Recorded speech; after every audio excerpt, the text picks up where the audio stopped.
own lifetime, was branded an atheist by the clergy and the press, but was indeed the direct opposite. And in his own unique way, Jefferson was actually a man of deep spiritual feeling. Now, he was an anti-clerical rebel, perhaps, that was contemptuous of the idea that God truly interfered in the lives of humanity.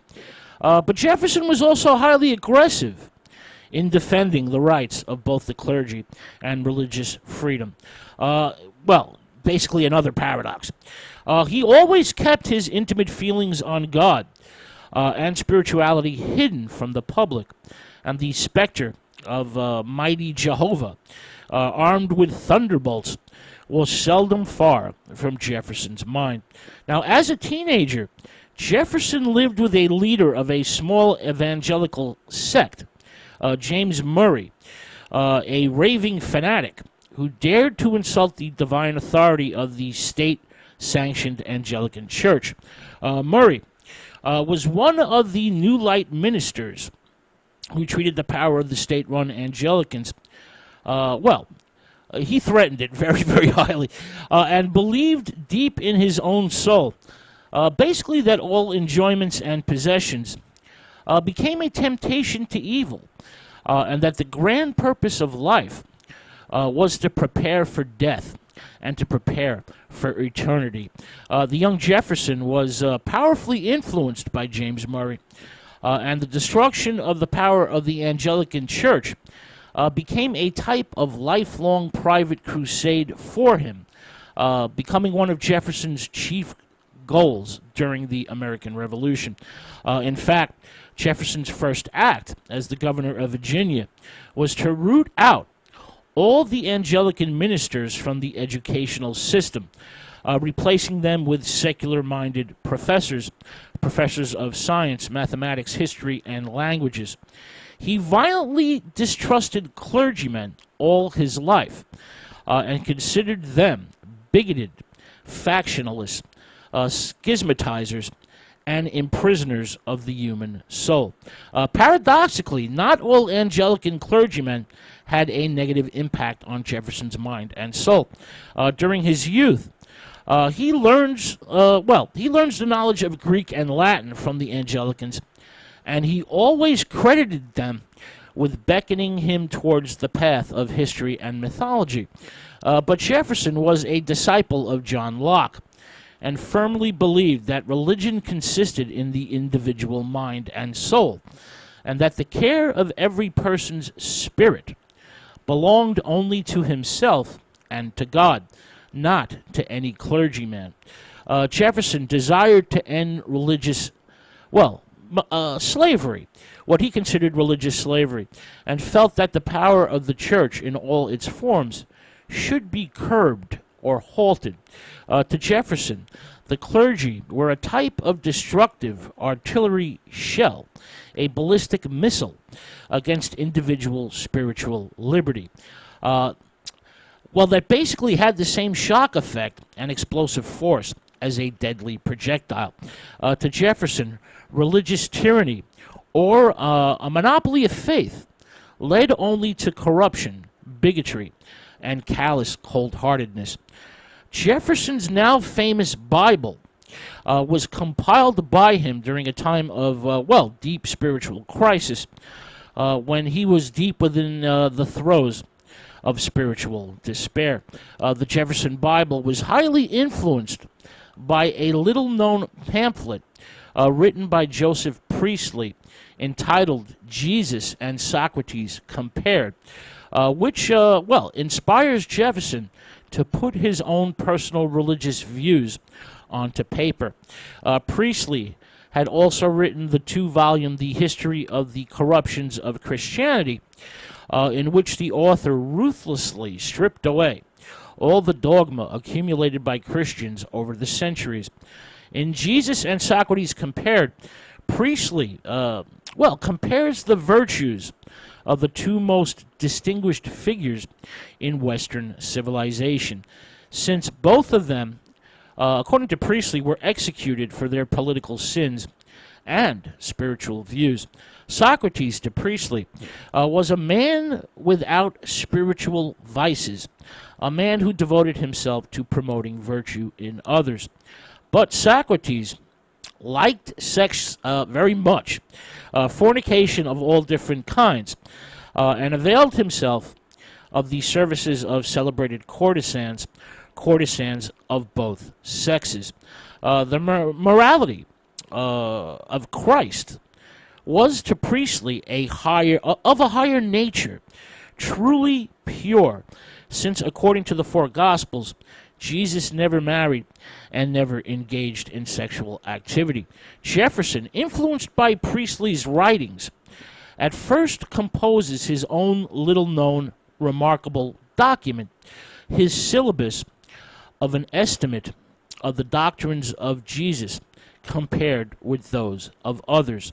This syllabus was a type of defense against the widely held public view that Jefferson was an atheist.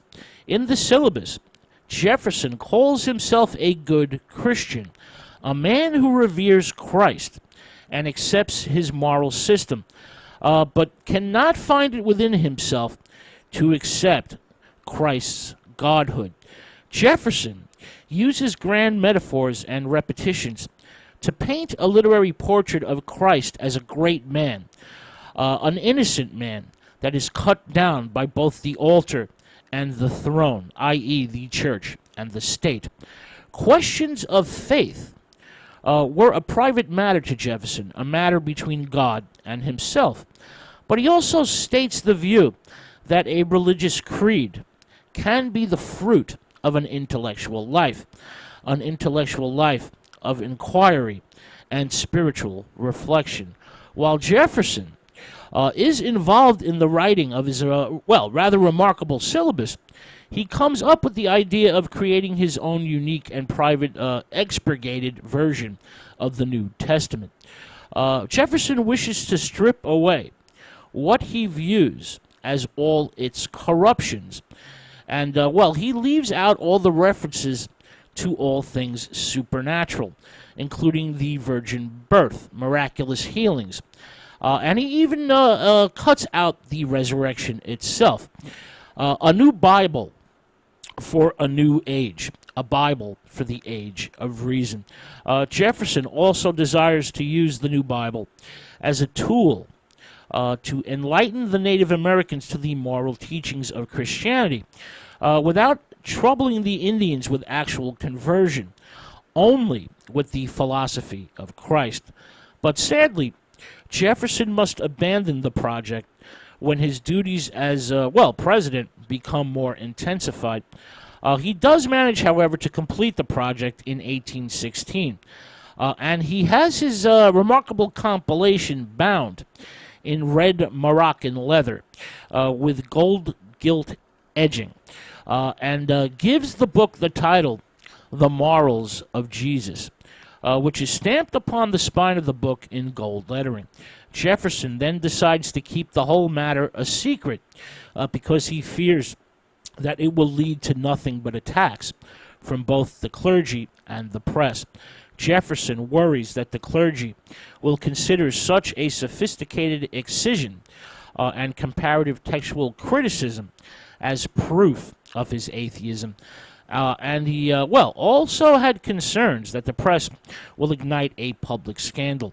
So Jefferson keeps it quiet. The Morals of Jesus would not be published until long after Jefferson's death, published as the Jefferson Bible. Now, Jefferson always considered his Bible and syllabus as proof that he was actually a good Christian, a far truer Christian than many of the clergymen who were endlessly attacking him. To Jefferson, God is the only one who truly understands the true nature of his universe.